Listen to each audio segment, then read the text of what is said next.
अस्सलाम वालेकुम नाज़रीन, लाइव न्यूज़ के साथ मैं हूँ फ़रा। चूनिया से हमें रिपोर्ट कर रहे हैं ग़ुलाम सरवर पप्पू।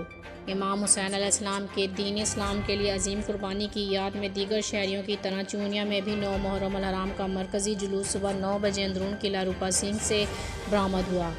अपने मुतलका रास्तों से पुरानी मंडी दाखाना बाज़ार पुरानी चौकी से होता हुआ दोपहर 1 बजे इमाम बारगाह गला मंडी में ख़िताम पजीर हुआ।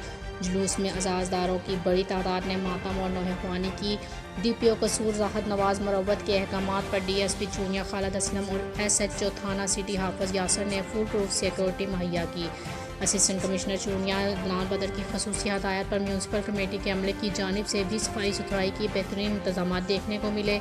एमरजेंसी की सूरत में महकमा हेल्थ रेस्क्यू 1112 के जवानों ने भी जुलूस के साथ ड्यूटी के फ़राइज़ सर अंजाम दिए। जुलूस के रास्ते पे जगह जगह अज़ाज़दारों के लिए मीठे पानी और दूध की सबीलें लगाई गईं।